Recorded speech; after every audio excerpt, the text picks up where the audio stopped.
my practice is filmmaking.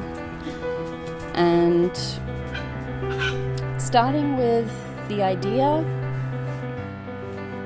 it usually comes out of a personal experience, and one that I feel, is significant enough that I am motivated or drawn to write about it. I definitely draw on my emotional space and the experiences that I'm going through. For example, my film Julianne is about a woman trapped in a religious cult, which is something that I went through as a child and as an adolescent into my early 20s. And so at the time of writing, I was in the process of being diagnosed with post-traumatic stress disorder and feeling the isolation of reconnecting to a society that I'd never really known properly. Feeling isolated and discovering my identity. And this idea quickly went into the gestation stage. I wrote the script, but then it took a really long time just exploring the subject matter before I was even ready to consider going into pre-production for filming. I read books about self-compassion, about identity. I created, as I was exploring these themes, what I found really became an important part of my creative process was doing photo shoots where I would create a scenario around these themes, and do photo shoots, and that was a really beautiful way for me to explore what I was writing about. And so it was a sort of cyclical process of journaling, therapy,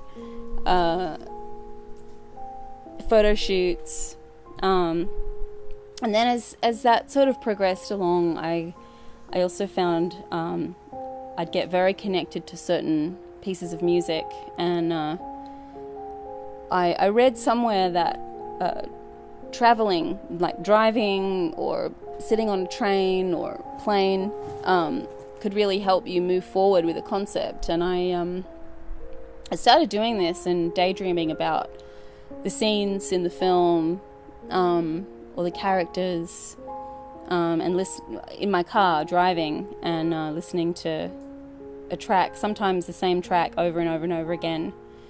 And this became another really important part of the gestation period. I liked the concept of the 5 stages of creativity. It definitely, resonated with the process. And so, this gestation period has been long for me. I was 2 or 3 years for Julianne, which was the last film that I produced. And then when I got to the pre-production, I'd been really inspired by film director Ken Loach, and I'd studied the Meisner technique, method acting, because I really wanted to connect with the actors from a perspective of understanding their craft, and deeply understanding what they were going through. If I wanted to put them through a Loachian style of filming, which is, really putting that actor through what the character's going through as much as possible, filming in sequence. I listened to a great interview with Ken Loach where he speaks about his process, and I was really inspired by this idea of withholding information from the actors until they absolutely needed it, and then also giving them what I sort of brought to that from my own, Meisner training was that I wanted as much improvisation as possible. So I worked with the actors very thoroughly on their character, but I didn't show them the script. And when we were in pre-production, we just discussed that we would go through the story together. And so when Julianne meets Benoit, which is the person that she connects with, and through that connection finds some healing, they both do. When Julianne as a character met Benoit for the first time, that was literally the first time that the two actors met, and I wanted to keep that fresh, and I'd worked with them separately, and I set it up so that that was the first time that they'd met on screen, and it was a beautiful moment.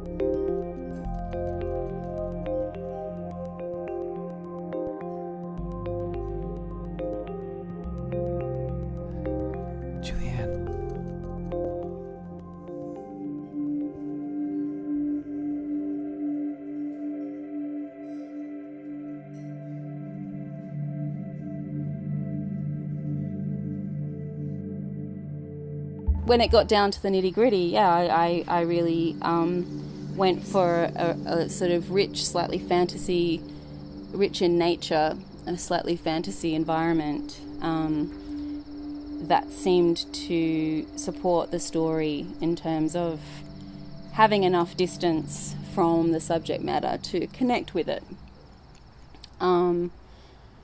And so... we got through the filming stage, and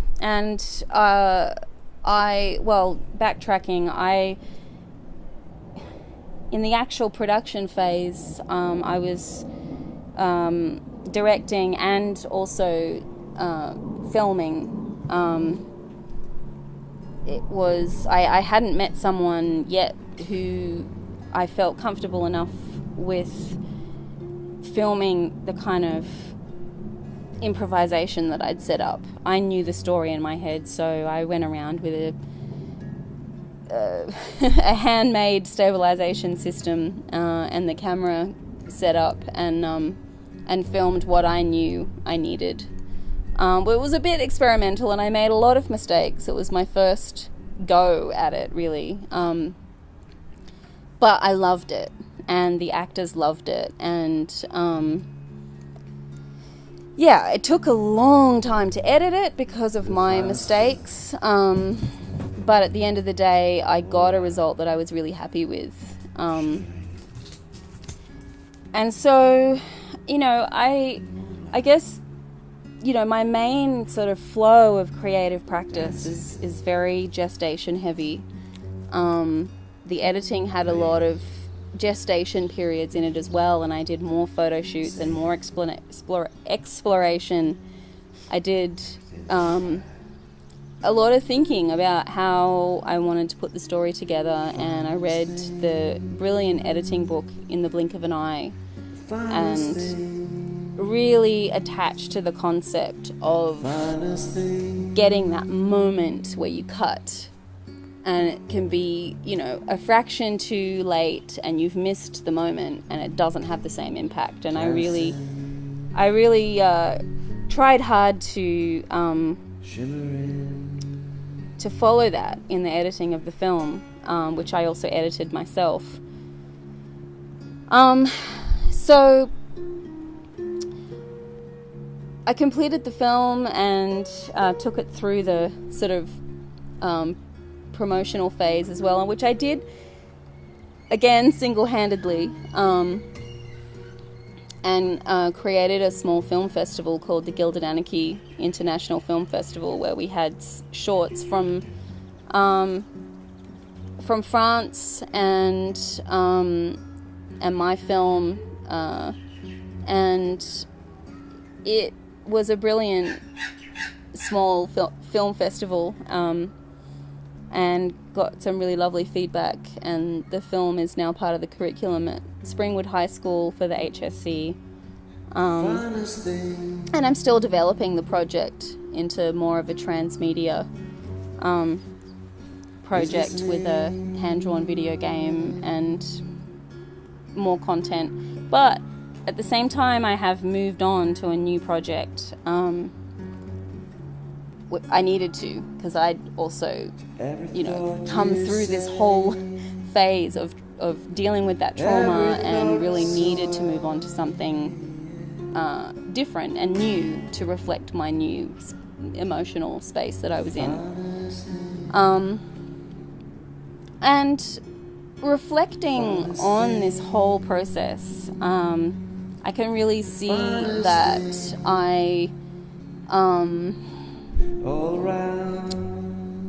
if I had been able to collaborate more, and there was a lot of collaboration in terms of the local filmmakers that I worked with, the local crew that I worked with and the actors had a lot to bring to the project in terms of location, and the production designer wrote an amazing poem that I ended up using in the film. The female actress that played Julianne, who was Russian, I got her to find the song that she sings that becomes like a real theme, a recurring theme, sort of harking back to her inner child and her healing and identity. So it was very collaborative, but the actual technical side of things, if I had a DOP that I could work with really well and an editor, well, it would have been a different film, but perhaps the sound quality would have been better. I mean, I really, tried hard to invest in a good sound person, but there just wasn't someone available, and so that I didn't persevere, and I ended up getting a student. That was definitely a mistake, and that was the one thing I wasn't happy with, was the sound. And I guess my creative practice kind of went quiet after the release of Julianne. I slowly started working on a new film project called Imra's Ocean, which is about the balance of masculinity and femininity. I guess it began as a project about the initial beginning of patriarchy, but it's developed into a balance of masculine and feminine, and a story about a community and a boy and a girl that are going through their own inquiry into what is balance, and looking at the male and female aspects of themselves, both as a man and a woman, and dealing with the wounded male, both in the man and the woman. And so I've done a huge amount of research into patriarchy, into old Europe, into goddess worshipping societies that were matrilineal, and sort of bumbled around and did some creative photo shoots, but it really wasn't going anywhere. And in reflecting on that, I can see that I have made other people's projects way more valid than my own in this current, last few years. I worked for a year and a half on a Heath Davis film called Book Week, which has just been released in cinemas, and that didn't turn out well for me. I had a year and a half of creative collaboration with the director, worked for free, and ended up having major ethical disagreements around how the cast were being treated on set, especially all of the children and the extras, and I ended up having to leave 10 days into filming after a year and a half of being a producer on the project, and not getting paid and not getting credited properly. And I really had to think, like, wow, I organized so much time to put into that project. Why can I not organize that amount of time to invest in my own stories? And it really came down to that I didn't think my stories were good enough or important enough to deserve that time.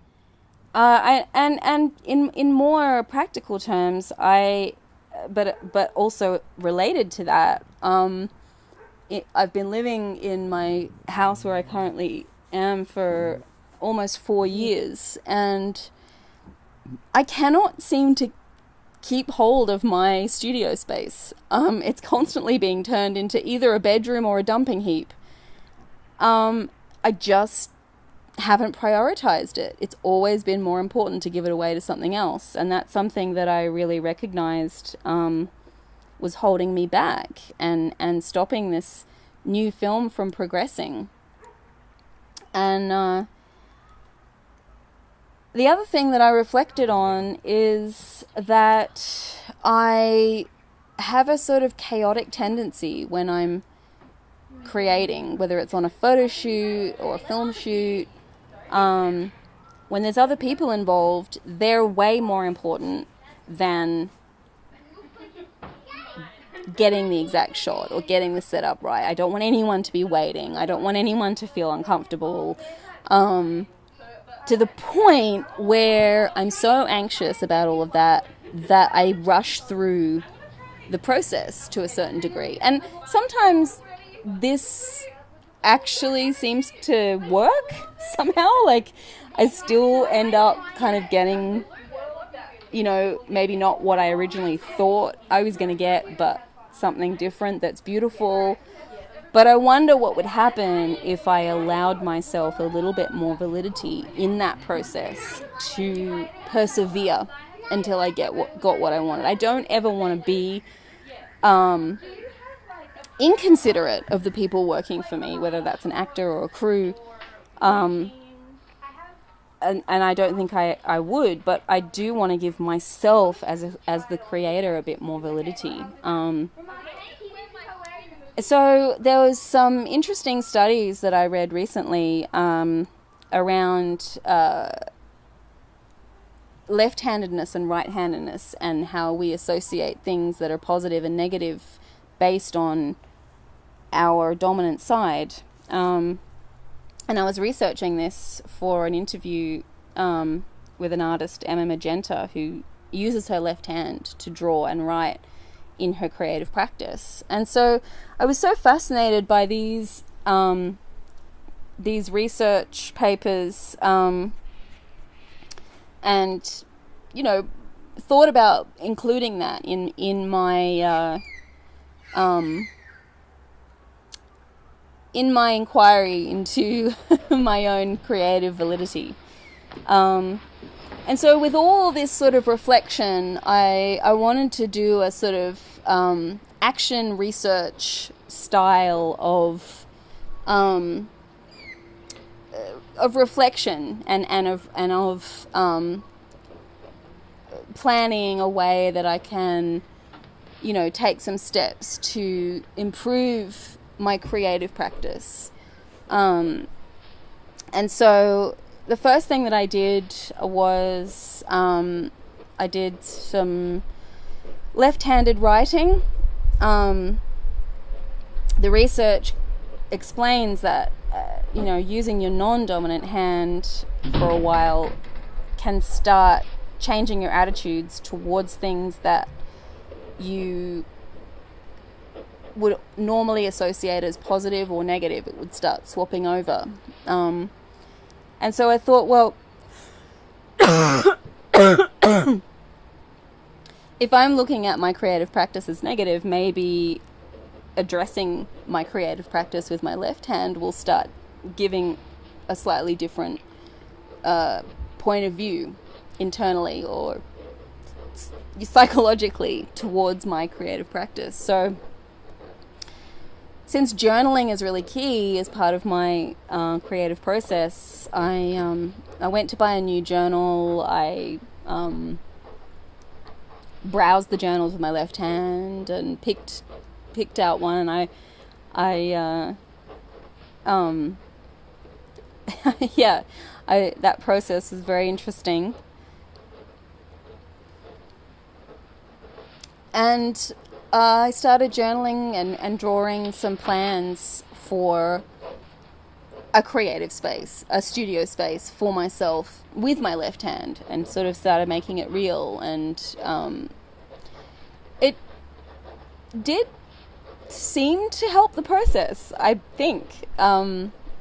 Arguably, I can see that I at least was supported by that in my endeavor to give more validity to my practice and to the time that I put into my practice and the space that I allow, physical space. And so I worked on clearing out my studio and resetting it up to work on Imra's Ocean, the current film that I'm working on. I've written a short film within the same world on the same premises that is ready to go once, I've got through the pre-production and raised the money.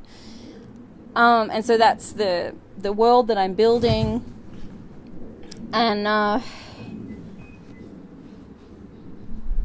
I would like to introduce you to someone who I created. This is a character that I will step into as another experiment to allow myself the possibility to be a different person when I'm creating. To put on a mask, so to speak, but in a positive way, of that person that's allowed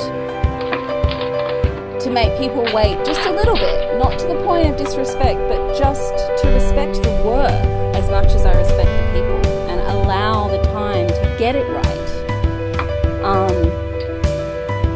without going overboard. And so I would like to introduce you to E.